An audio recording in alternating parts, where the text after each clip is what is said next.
Hello and welcome to the Homebuyer Workshop. My name is Mike Stover. I'm an active licensed real estate broker in Washington State.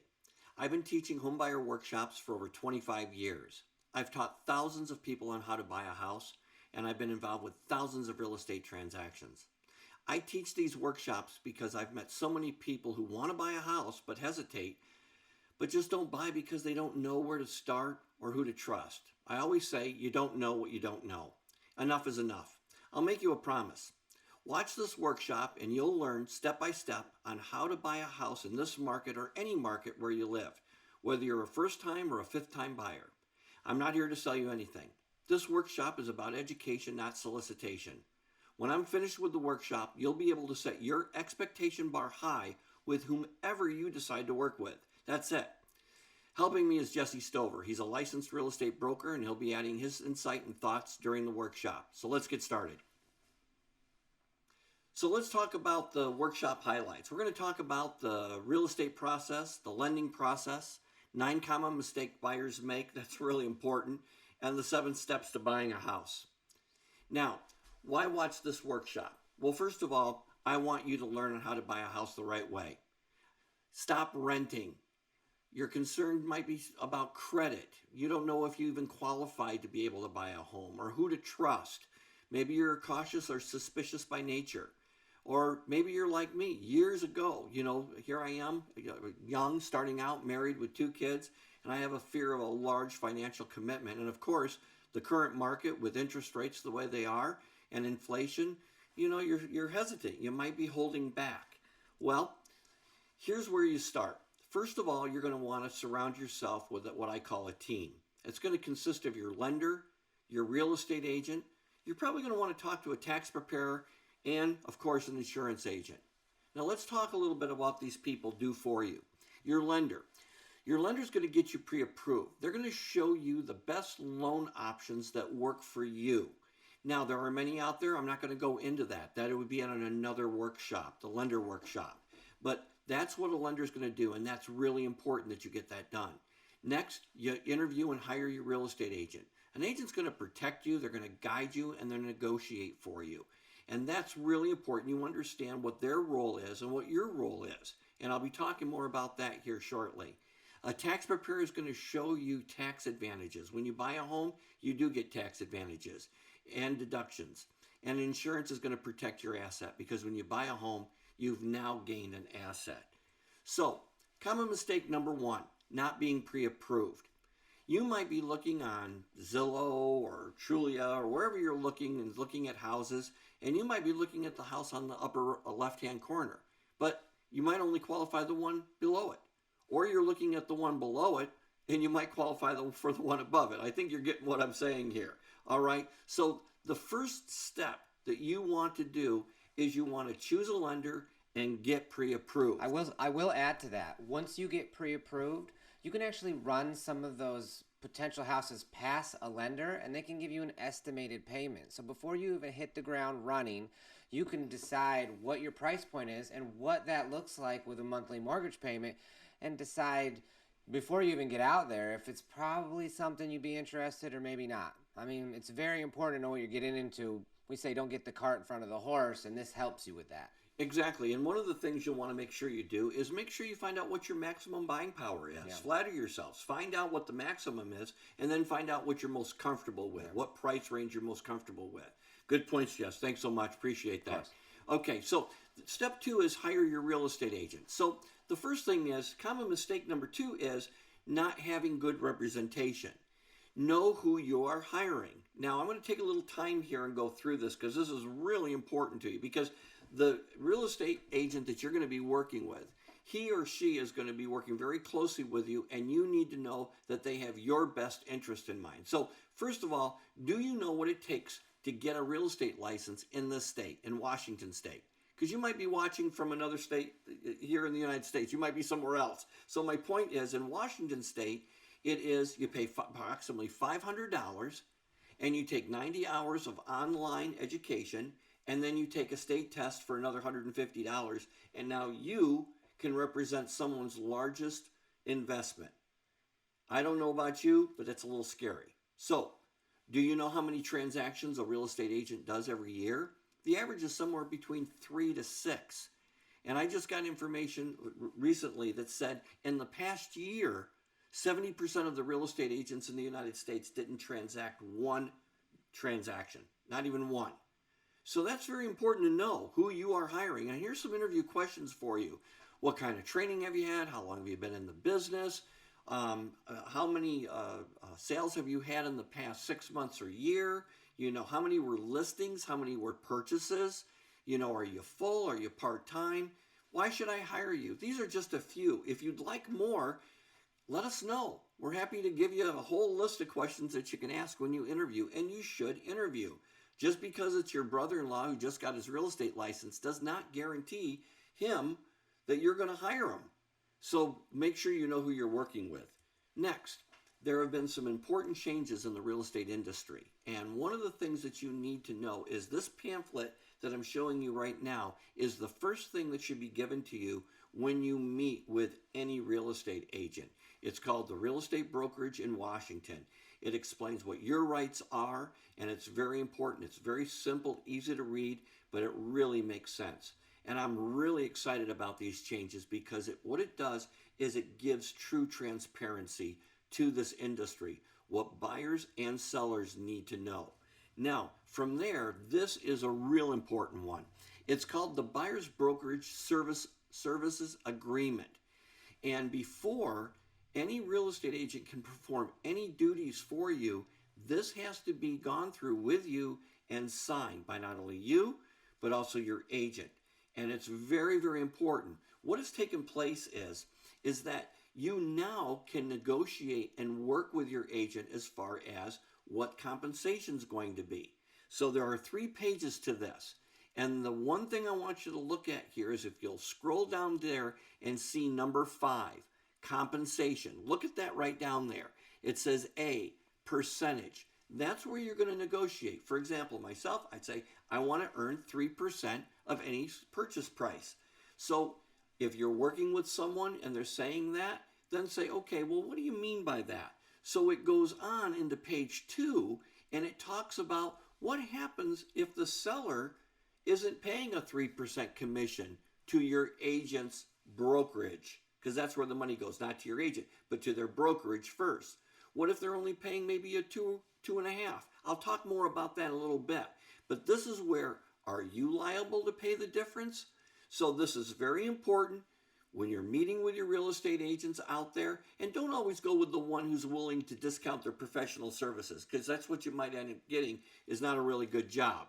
So if they're worth it, make sure they get paid. But again, you need to be aware of this. So there's 3 pages to it, very important. So let's talk about how a real estate agent does get paid. First of all, for years, sellers have always set what the commissions would be for the buyer's agency, or brokerage. So what that means is, let's say, let's use a name of Remax. Let's just use that one right now, okay? Because a lot of people know that one. So we'll use Remax. And let's say that your agent has their license at Remax. So any monies that are coming in to the brokerage at the end of the transaction are going to be paid to Remax. So the seller has always set that. But now it can be negotiated. Sellers don't have to pay anything, not a thing, or they can pay a little bit. So what I did here, as you can see, let's take a sales price of $450,000. If a seller says, hey, I'll pay a 3% commission, you can see what that would be, 2.5% or 2%. But on the brokerage agreement, service agreement that you had signed, it said that you agreed that your agent should make 3%. Now, that doesn't mean that they have to take that from you, but on a 2%, as you can see, if only the seller is willing to pay $9,000, you would have to come in with the remainder if it were 3% or $4,500. I want you to see this. Your agent doesn't get the money directly. As you can see, I've got up here, it says your agent's brokerage takes a percentage. Now, what happens is that, let's say they take 50%. Well, I just gave you a breakdown of what your agent would get. So again, you can see it says if a seller's offer is a lower commission than what you and your agent agreed to in the buyer's broker services agreement, you, the buyer, would pay the difference. Now, that isn't in stone. It's what you agreed to in that agreement that I just showed you here. Very, very important that you know this and you're ready to go. Okay? Now, if you have questions on this, again, please reach out to me. Jesse, we're here to help you. Yep. Now, the next thing, I'm sorry, Jess, let me just share this one. Sometimes you and your agent don't get, it just doesn't work. It's not working for you. Well, as I used to teach these classes before, you don't owe your agent anything. That's how I used to say that. I still believe that. So you're fired. Those are the two words. Get another agent, get another lender. You're not being held hostage by anyone. But what you're not going to know unless you heard it from me is that if you decide to move on from your real estate agent, this is the form, I think it's 52. It's right here, 52. It's called Termination of Buyer Brokerage Services Agreement. And Jesse? Form 53. Is it Form 53? Form 53, Sorry. Yeah. 53. It's 53. And what it is this is important that if you say, hey, Mike, I don't want to work with you anymore. We're gonna part ways. Part ways. We're There done. you go. You're We're done. fired. So here's what you do: is the first thing is you ask for this form and you sign it and date it. Now, if you send that back to your agent and don't get a signed copy, and you go ahead and buy a home through another agent, you could be liable for whatever commission percentage you agreed to on the brokerage services agreement. Did you hear me? So again, it's one thing for you to sign it, send it back to your agent, and he goes or she says, okay, great. But the fact of it is you could still be on the cuff until you get a signed copy back. Now you are a free agent, as I would say. You can use whoever you want. I know this might sound a little negative, but I think it's really important that if we're going to be transparent, let's be transparent. Just don't tell me half of what it's all about. So there you go. Now, to move on with this, step 3. Now you've hired your agent. And now you and your agent are going to sit down and you're going to set up a house search. And you're going to determine the type of properties you want to look at. You're going to determine your wants and needs, the city's neighborhoods. You can read here the time frame you want to buy in. But here's the one thing that you want to do, even in your interviewing of an agent. Let them tell you about reviewing strategies for negotiation, especially in the current market. This is really, really important. If they haven't been working and doing a lot during this time period where rates have been going up and, sellers, working in this arena, you need to know this because it could really, really hurt you by not getting what I would say a good deal. So again, review strategies and negotiation. Jesse, you want to add anything to that? No, I mean, I think you covered most of it. When you get into this part as well, you just want to pay attention. In the beginning, you might not have your pulse on what your criteria is. It might narrow down within the first couple of weeks and say, okay, we don't need the ADU. We might need more space with the garage. We might need a fence. And then there's always that, what are we willing to live with? Because no house is going to be perfect. But the fun of shopping for a home is getting out there, putting together a search, and working together with your agent. You can change your criteria anytime. Absolutely. So give yourself some leeway when it comes to actually the home search. Absolutely. Great, Jess. Thank you. Now let's talk about the types of properties that you'll be looking at out there. Typically right now in this current market, it's single-family stick-built homes. There's single-family, there's townhouses, condos, manufactured homes, and new construction. So these are the types of properties. Now the types of sales, the biggest one is going to be a resale. This is what we've seen. Now back in 2008, 9, 10, and 11, we saw a lot of foreclosures and short sales and bank owns. I'm not saying that those aren't out there, but there's not that many. They're there, but not that many. So you're going to basically be focusing in on the resale, which is the typical sale that's out there. Now, some basic tips. Buy to sell. When I'm working with a client, one of the things that I always say is, and I go very slowly with this, is I teach price, condition, location. So if you're looking at a house that's been on the market for quite a long time, and you go and look at it, I think you're going to be able to see this if you use this formula by saying, well, first of all, the location is not good, and neither is the condition. It's overpriced. See, it's not really that hard, but you've got to keep it in that order: price, condition, location. And if you're buying out there, everybody is different. You're not like the next couple that is buying or an individual that is buying. Everybody's wants and needs are different. Yes, you want to buy a house, but you might be looking for an investment property. You might be saying, hey, I want to find a house that maybe I can do some work on and build some equity. You could be looking for long term. I don't know that. Everybody is different. But no matter what, when you're out there, if you can keep, there's nothing wrong with being emotional with buying a home. But the fact is that if you can keep some business sense about you and say, I want to buy it, but I am going to sell it. What will my future equity be? You're going to do great. You're going to do great. Well So always said. buy it to sell it. So important. So important. Now, let's talk about some common mistakes. First of all, the common mistake number 3 is calling names on real estate signs, internet ads, flyers. You can read this. Talking to open house agents, for sale by owners, new construction site agents. That's as important. You have to understand that all of these people are working for the seller. They don't have your best interest in mind. Now, somebody would argue that with me, but I'm telling you right now, the duties of these people who are advertising properties are to the seller. So, these are the listing agents, and you need to know that they're working for the seller, and you need to be buyer beware. When you get a potential buyer on your homes, you usually reach out to somebody within our company and say, I'm going to introduce you to Jesse or Chris.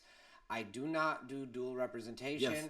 I don't need to know anything about you. Have yourself a buyer's agent who can protect, guide, and negotiate for you. I don't recommend dual agency. I won't do it. It's important. I just won't do it. Yeah. If I've got a buyer that's looking at one of my listings, you know this, Jesse, not going to do it. I'll get you different agents. You can't do your fiduciary responsibility to your client and also protect their interests. Now, if it's a family situation where a brother and sister want to buy something, That's a different It's story. a whole different ballgame. But if it's And that's a whole different commission structure. yeah, It should be too. Exactly. You bet.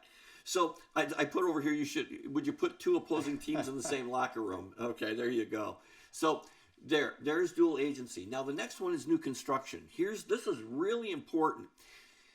99.9% of the time, new construction sites say this in the fine print: your agent must accompany you when you come on the site and register.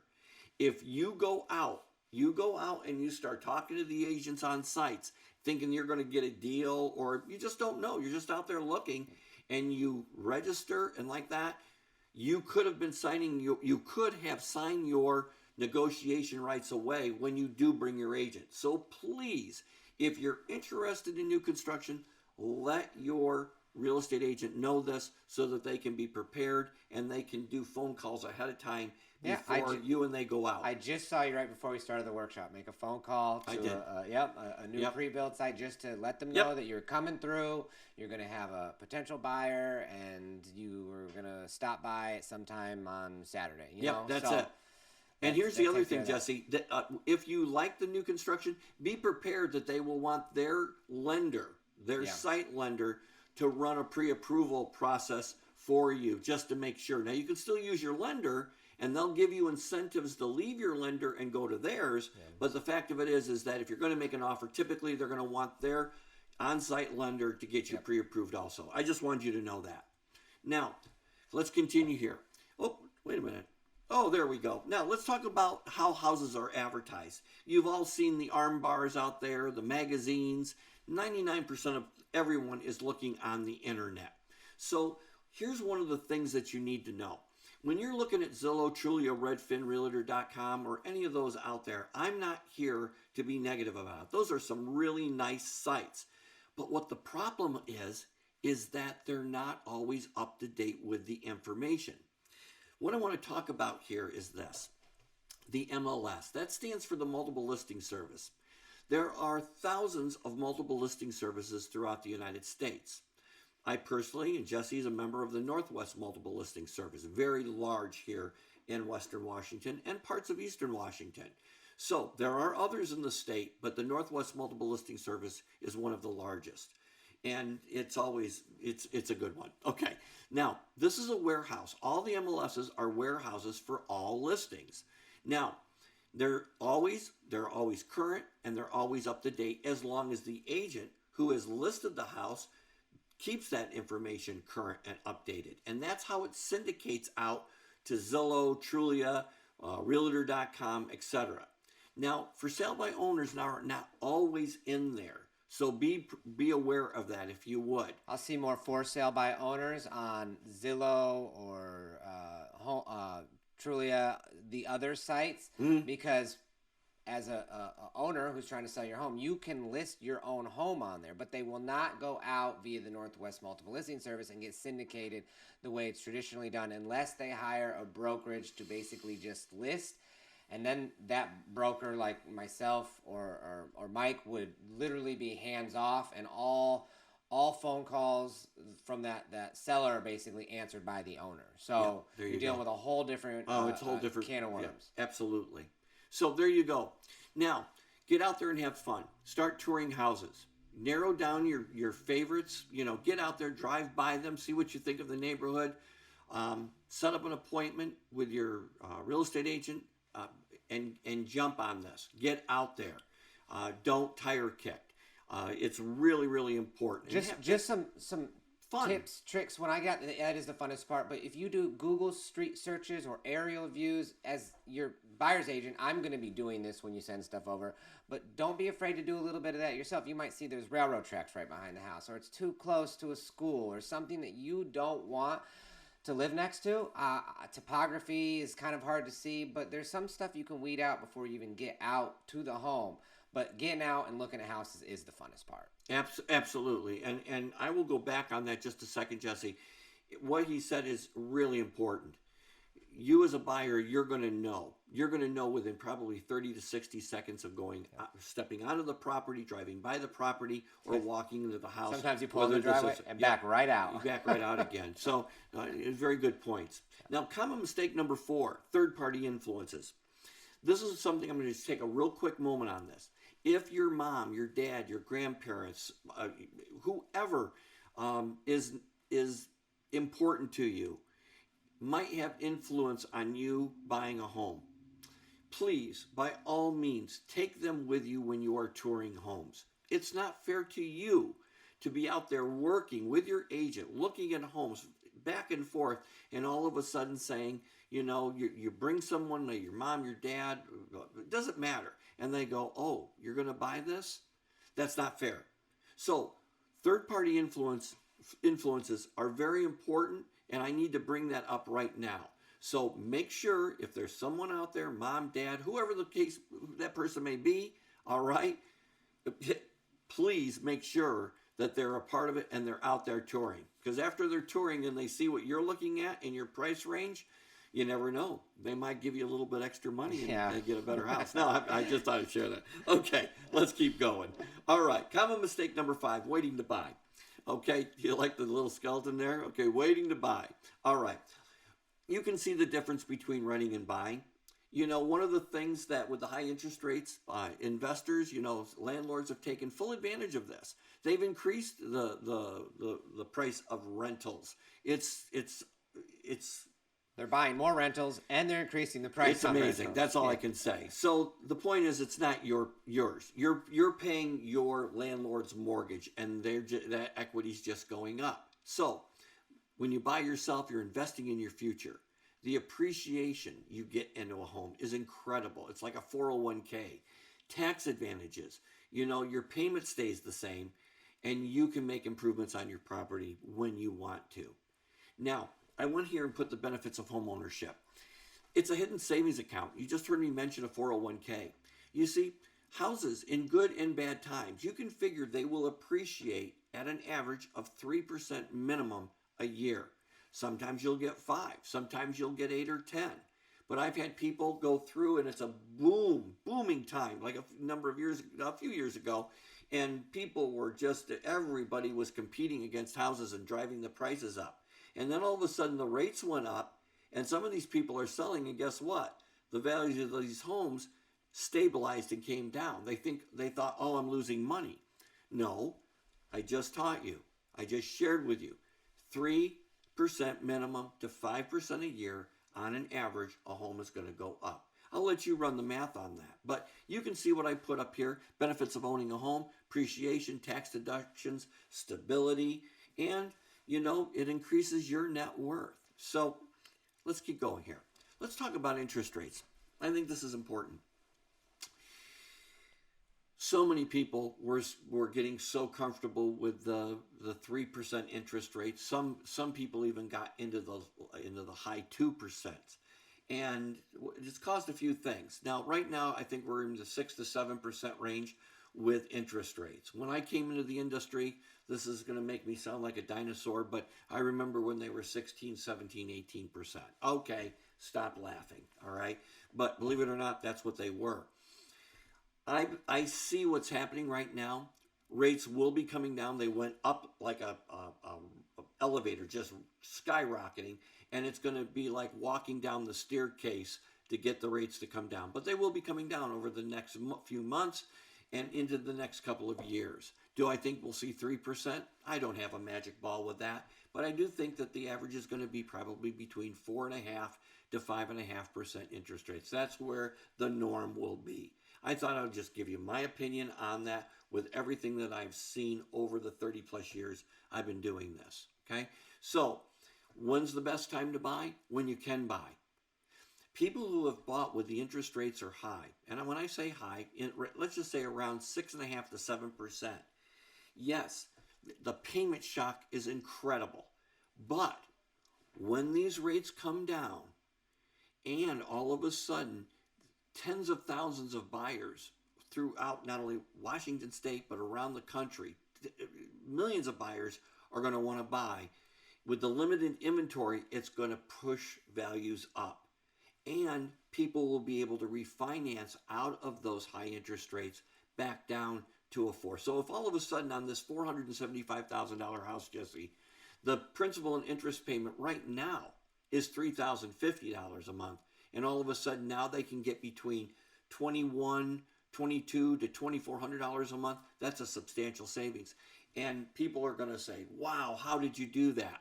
And you're going to say, well, we had to tighten our belt to do it because the payment shock was amazing. But we did it, and look what the payoff was. So again, I wanted to share interest rates with you, but by all means, make sure you're having a discussion with a lender who's keeping you informed and updating you with what's going on out That's there. big. Okay? And I think that It's is huge. people's biggest rebuttal right now when it comes to buying a home is I'm waiting until the rates get better.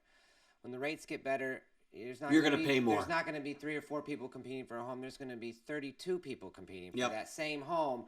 And what's going to win that home is what they call an additional down payment. And that Yep. means, I was 3-4 years ago, $40,000 had to be brought to the table extra. You might have to say, when it comes to an inspection, people were waiving them, and it just got. You could still be got renting. crazy. So by waiting could cause you to continue to rent and not be affordable. pay more in the long run. Yeah. So, and that's why it's good to have a team established, talk to a lender, figure out what it's going to cost. Because if you're paying more now with interest rates, and then they go down in the next year, you might be saving the money that you would be spending just to get the house that you could have got for cheaper now.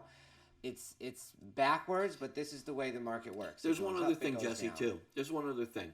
One of the things that is very important is that for those people who have gotten into a 7% interest rate house over the last year, year and a half, I will tell you this. They've got some good tax deductions. Yeah. So this is why I recommend talking to a tax professional, because you might find out that higher interest rate with your deductions might equate to, wait a minute, I'm going to get more. I'm going to have less money taken out of my payroll check. Right. Or this is what my return is going to be. So again, there's a lot to this, and you have to be tactical, and a good agent's going to talk to you about this, and also a good lender. Okay? Now, let's continue here. Common mistake 6, not being emotionally prepared. When you snooze, you lose. All right? I find that when people are pre-approved and they're looking and they're out there, now all of a sudden they found the house they want, they kind of, like this, they hold off. And it's like, they'll say, Mike, we're going to talk about it. Or whoever their agent is, they'll say, let us discuss it. The next day they say, okay, we're ready to move forward, and the house has gone pending inspection. It's off the market. I believe this is because you don't understand the forms. So I'm going to suggest to you that once you and your agent are working together and you know what your comfort zone is, and you're looking at some houses, have them pick just one house and write up a test offer, Mock contract, yeah. mock contract, purchase sale agreement. That would be almost, it's exactly what would be sent over to the seller, but at least you have an opportunity to read through it, understand it, ask questions before you find the right house. And now all of a sudden you feel as if you're blindsided because they're asking you to sign 40 documents that you aren't even familiar with. And it helps, it can be a different contract. They don't vary much, but townhouses, condos, Yep. stick built, manufactured, multifamily. And then the way those forms come together to strategize and put the best offer together. Maybe you will be putting down an additional down, or maybe you'll be waiving something, or maybe you'll put something in the other box on the 22D. There's so much that goes into it, and if you find out about that right as you're writing it up, hopefully you really trust your agent. But I always go through it with my buyers.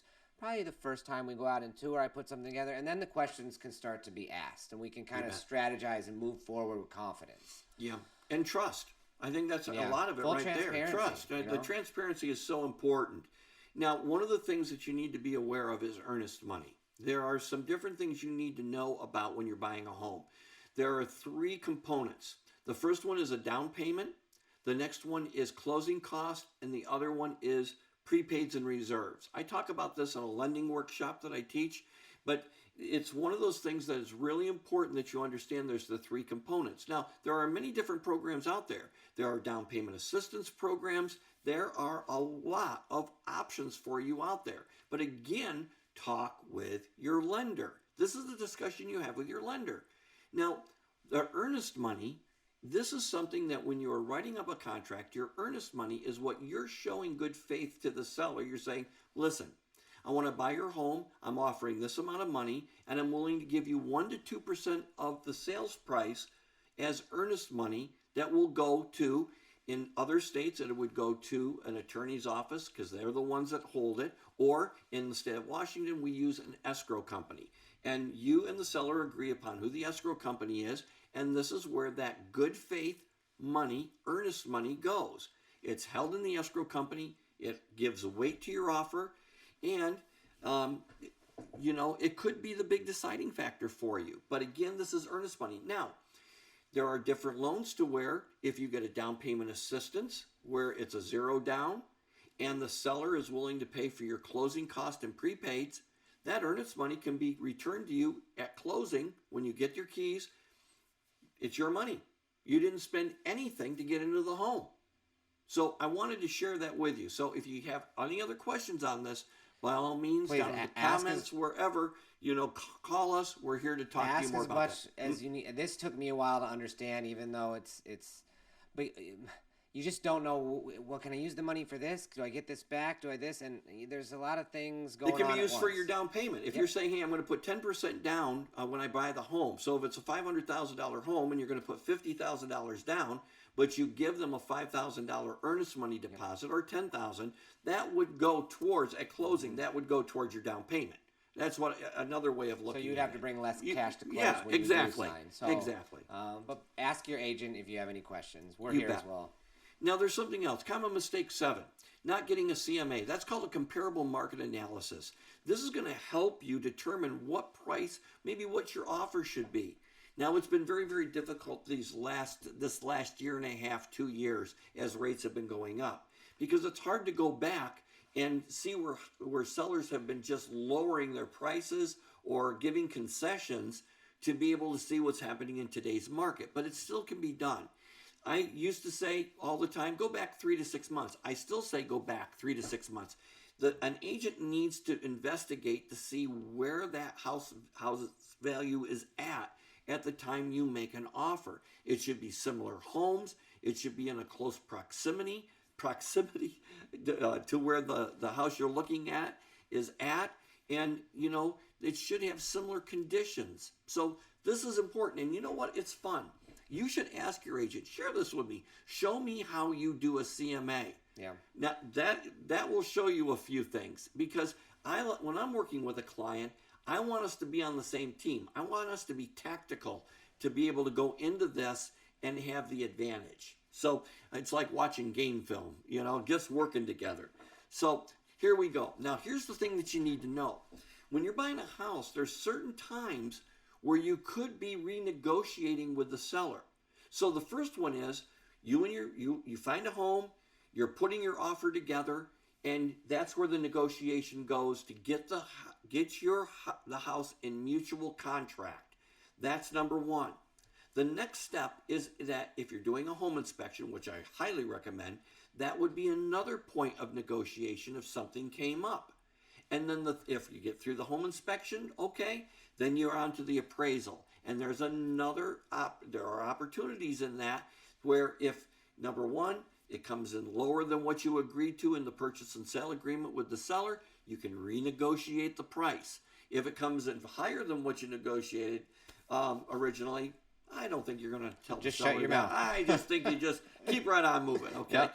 But let's go on here. So step 4, you find a house you like, you want to make an offer, you determine the price with your agent. The agent writes up the contract, you determine the amount of earnest money, and you're putting your best foot forward. You write it up, and it gets submitted.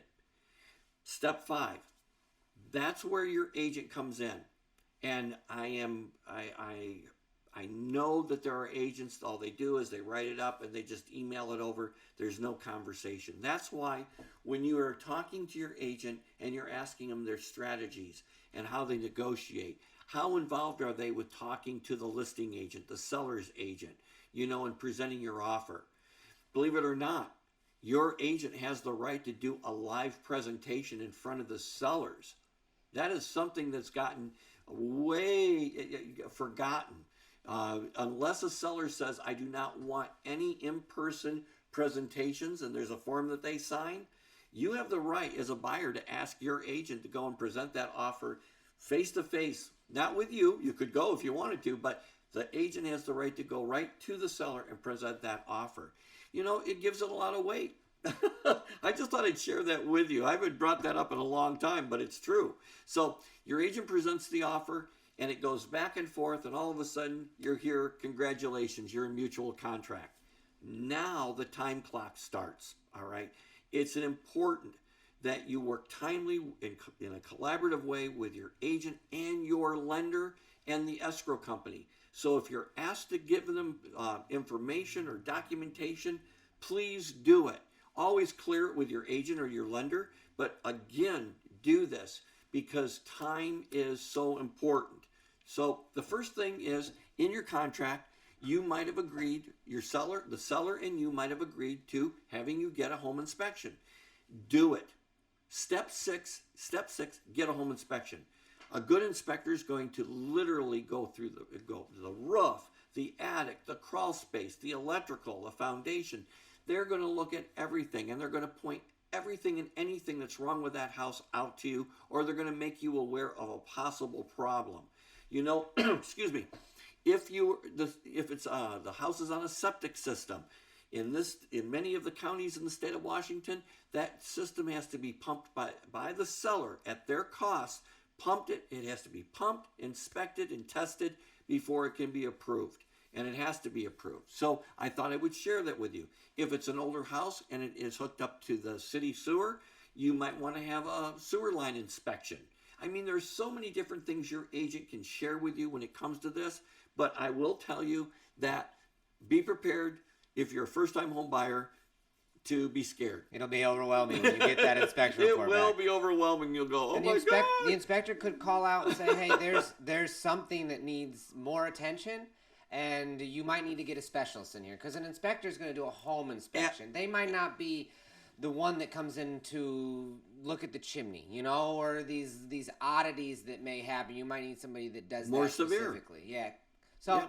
The house is leaning. Why is the house leaning? And that could lead us to say, okay, we're going to rescind our offer and we're going to move on and find the next. Give me the earnest money back, and we're moving along. So this is that second point of negotiation. Mm-hmm. And you have the right to ask the seller to fix, repair, or replace items. So when it comes to the inspection, it's very, very important. It's very important. So I'm not going to go into a lot of detail with this, but it's a very, very important step. Just remember that.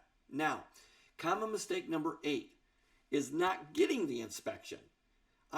There was a time period a few years ago where people were so desperate to buy a house, they were waiving inspections. They were just waiving them.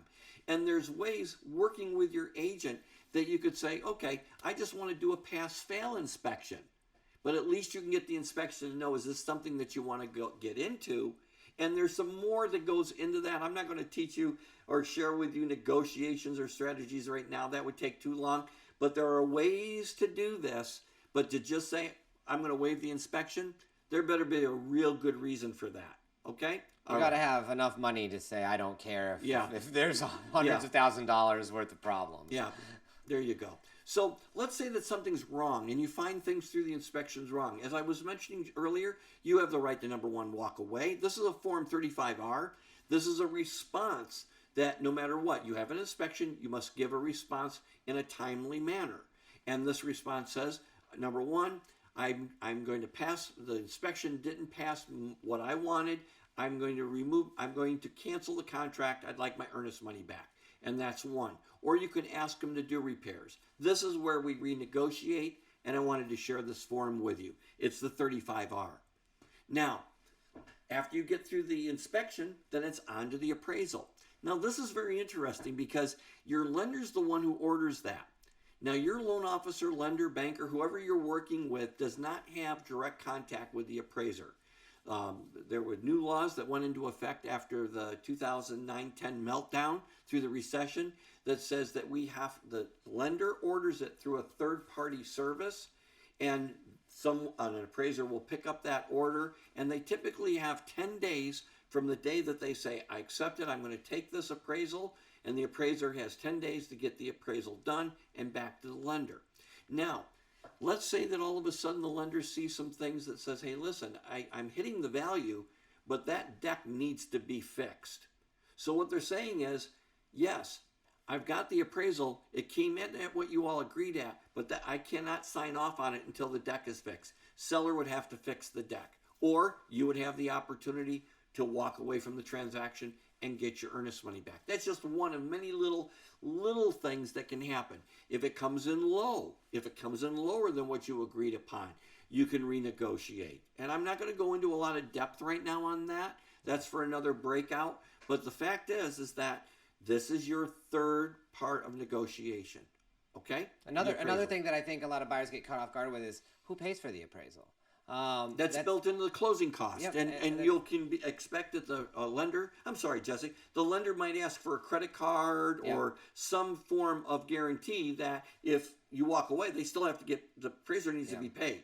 But if you've negotiated that the seller is going to pay for your closing cost and the prepaid items that go along with buying a home, then that would be built in. Yep. Okay? Good. Thank you. Catches some people off guard. Yeah, I didn't mean to chop you off there, Jess. I'm sorry. Okay. Common mistake number 9. Okay, I'm going to tell you right now. Common mistake number 9. You're buying a house. You're not going out to buy new furniture. You're not opening up new credit cards. You're not changing jobs. Even if you dislike your manager so bad you just can scream. The day that you get the keys, you can leave your job. You can buy the new furniture. You can buy the new car, whatever. So here's what I'm going to tell you. If you're going to do anything financially different than what you've done, and by the way, don't do a vacation during this time period. Just talk to your lender. Talk to your banker, your loan officer, whoever you're working with. Let them know what's going on and what you're doing. Stick to your only normal once in my career habits. this happened. Only once. Gentleman was buying the house. He knew all the rules going into it, but for whatever reason, he went and bought a new truck. Right before closing, the lender pulls a new credit report. They see that they bought this truck, and it threw off what they call the debt-to-income ratios, and he no longer qualified for the house. Couldn't sell the truck, couldn't give it back. It was there. He lost his earnest money, and that was it. It was heartbreaking. There was nothing that could be done. I am very serious about this. Please make sure before you do anything you talk to your lender. Fair enough? Great. Now, step 7. Step 7, sign and close. Now, I am willing and happy to send this over to you. It's something that I'm happy to do. Just let us know. You can call, you can text, you can email. Just let us know you'd like this step 7, sign and close. I'm going to do a real quick review with you. So what happens is after the appraisal comes back and it's great. Your lender is going to do a final review, and they're going to look at the complete file and review it. Once it's completed, your lender is going to issue what they call a clear to close notice, and they're going to send you out a closing disclosure that you need to sign. Typically, it's through email. You sign it. Once you sign, there's a 3-day waiting period. Day 1 is the day you sign it. Once that 3rd day is up, you can go in and you can actually sign the legal documents. And that will typically be done by a mobile notary that comes to where you live, you work, or you can go over to the escrow officer. After the 3rd day, now as you can see there that you've signed, what's going to happen is the escrow company is going to call you to come in, like I said, or have a mobile notary. Got a little ahead of myself there, didn't I?